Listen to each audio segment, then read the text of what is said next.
हे बघ वहिनी, माझं काम होतं तुला सावध करायचं.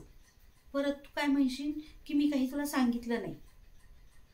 अगं तू किती केलंयस या घरासाठी बाई, आणि कुणालाच किंमत नाही राहिली बघ तुझी. मला तर फार अवघड वाटतंय.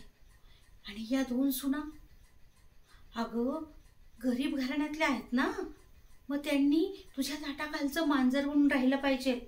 पण त्यांचाच किती पावर चालतोय आपल्या घरात.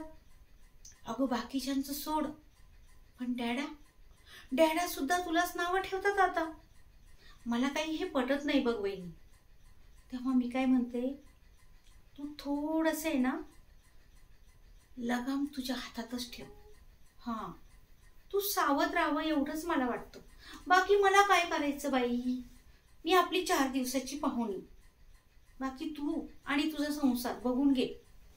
पण हां वहिनी, एक लक्षात ठेव, जर संपूर्ण सत्ता त्या 2 सुनांच्या हाती गेली ना, तर तुझं काही खरं नाही बाई.